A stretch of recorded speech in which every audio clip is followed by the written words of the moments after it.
What's up, guys? It's Abaya from the Salvajee cartel, and in this video I want to talk about some new Taken King details that were released by the PlayStation Magazine. I'm going to have the article to it in the description. The PlayStation Magazine, it's obviously pretty legitimate, so all of this information is 100% legit, unless this dude on Reddit completely lied about it, which I highly doubt it, because it's 91% upvoted. But anyways, let's get started with this information that has been released. Alright, so in this video I'm going to be talking about story missions, how the Court of Oryx works, and how PlayStation exclusives are going to work from now on. We're going to start off with the story missions, alright? There are 10 story missions, 3 of which are class specific. So you'll need 3 guardians, 1 of each class, to experience them all. So what I think this means, it means that there are 10 story missions, so there's actually 7 missions that are about the Taken King, and then there are 3 missions that are about, the Stormcaller, the Night Stalker, or the Sunbreaker, whatever you want to be in the Taken King. Honestly, I don't really know how I feel about this yet. Luke Smith did say that the story was going to be 6 to 7 hours long. I don't know if he meant the Taken King storyline and the Taken War missions. Taken War, of course, us going back to the Vault of Glass, Kuroda's End, previously visited areas for quote-unquote harder missions. But all in all, 10 story missions with cutscenes and 3 missions about your Stormcaller, your Night Stalker, your Sunbreaker. That does sound pretty badass, and I am looking forward to it. Anyways, let's talk about the Monolithic Tower. So yeah, here it says there, the doorway across the water behind the Seprix Prime battle area leads to a monolithic tower. It says there is a clever and unexpected rug pull movement involving a mission feature with which you've become all too familiar with. Avoiding spoilers is a must. I really don't know what they mean by this, but I wanted to point it out in the videos to let you guys know. Maybe you guys can put your theories down in the comment section below.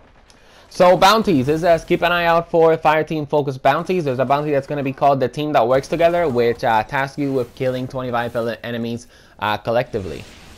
Court of Oryx. So everybody wants to know about this. Next Wednesday we are actually going to be having a Bungie live stream about the Court of Oryx. I'm actually looking forward to that. But anyways, here what the PlayStation Magazine says, it's a type of public event that's controlled by the players. By offering different types of runes to statues in the court, you summon various bosses for timed encounters, along with clues to help you succeed in battle. The type of runes you offer dictates the difficulty, though the bosses are summoned at random. Level 1 foes aren't too tough, requiring you to blast through shields of ever-changing elements. For instance, or taking on 2 Hive Knights who are invincible until you coax them towards one another.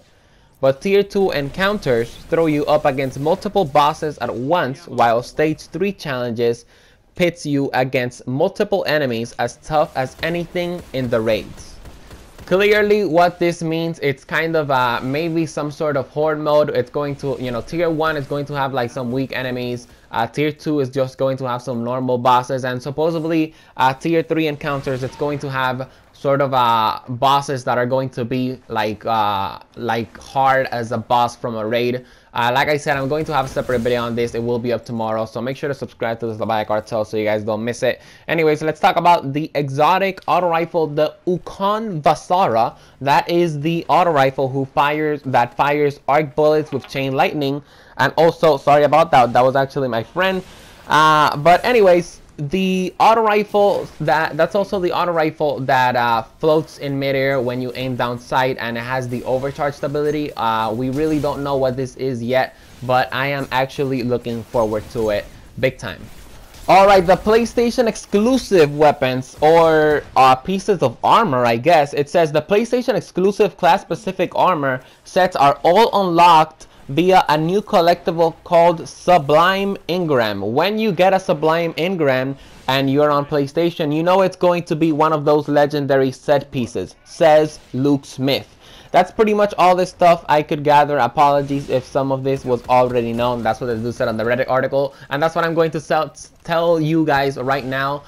This is all that I could get from the PlayStation Magazine article, thanks to this Reddit user. Like I said, I'm going to have the article down in the description below just so you guys can check it out. Make sure to subscribe to the Salvajee cartel. Tomorrow I'll have more of an in-depth video showing you guys, letting you guys know my thoughts on the Court of Oryx. Maybe also talking about the exotics in the Taken King, like the Ukon Vasara, or whatever it's called. But anyways, that's pretty much it, guys. Again, like I said, make sure to subscribe to join the Salvajee cartel, and make sure to drop this video a like if you enjoyed. Peace.